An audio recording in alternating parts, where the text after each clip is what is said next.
Ang paghahanap ng sustainable at masustansyang pagkain ay nagtulak sa sangkatauhan upang galugarin ang iba't iba at kadalasang kakaibang mga landas. Isa sa mga landas na ito ay nakakagulat, ay patungo sa hamak na ipis. Bagamat ang ideya ng pagkonsumo ng anumang bagay na nagmula sa mga insektong ito ay maaaring magdulot ng pandidiri, ang siyentipikong pananaliksik ay nagbunyag ng isang kamangha-manghang katotohanan. Isang partikular na uri ng ipis ang gumagawa ng isang malagatas na substansya na napakayaman sa sustansya na mayroong caloric density na halos 4 na beses kaysa sa gatas ng baka. Ang paghahayag na ito, na nagsimula sa isang nagtataka na estudyante noong 2006, ay pumukaw ng kuryosidad at debate, na nagtataas ng mga katanungan tungkol sa potensyal ng gatas ng ipis bilang isang pagkain sa hinaharap at hinahamon ang ating mga dating paniniwala tungkol sa nutrisyon at sustainability. Halika at pag-usapan natin. Hindi tulad ng mga karaniwang peste sa bahay na kadalasang nagdudulot ng pagkasuklam, ang Pacific beetle cockroach o Diploptera punctata ay namumukod tangi bilang isang kakaibang uri.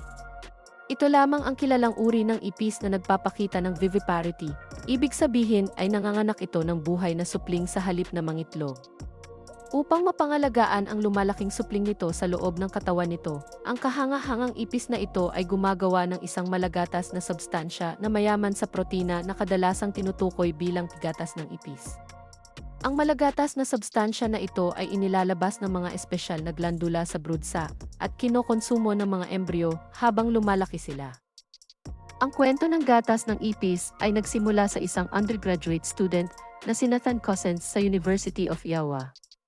Noong tagsibol ng 2006, habang nagtatrabaho sa laboratorio ni Barbara Stay, isang entomologist na kilala bilang Cockroach Lady, dahil sa kanyang malawak na koleksyon ng mga ipis, napansin ni Cossens ang kakaibang mga kristal sa loob ng bituka ng isang Diploptera punctata.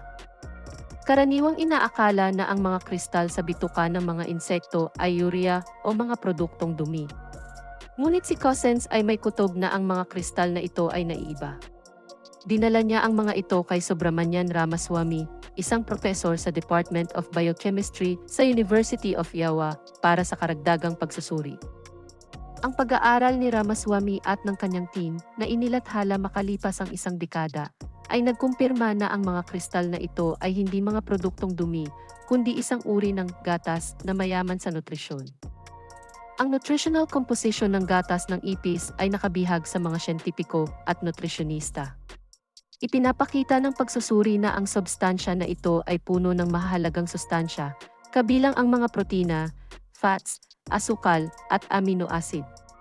Gayunpaman, ang pinakanakakapansin na katangian ay ang napakataas na caloric content nito.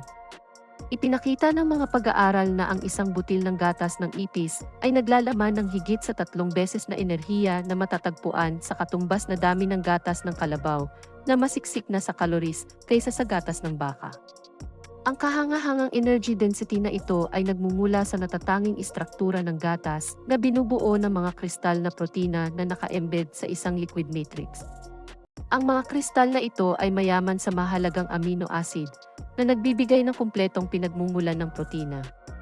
Bukod dito, ang fats ay nakakatulong sa pangkalahatang caloric value at nag-aalok ng pinagmumulan ng matagal na enerhiya.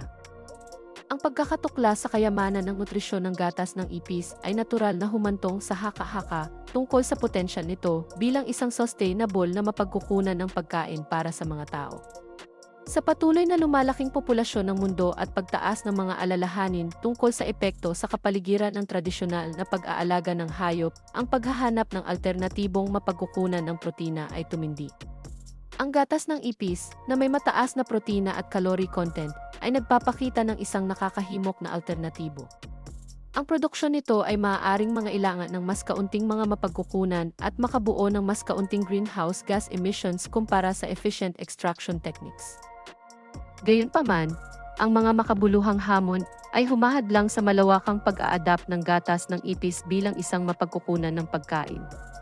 Ang pangunahing balakid ay nakasalalay sa proseso ng pagkuha. Sa kasalukuyan, ang pagkuha ng gatas ng ipis ay nagsasangkot ng pag-dissect ng mga insekto at manumanong pagkuha ng mga kristal, isang proseso na matrabaho at hindi episyente.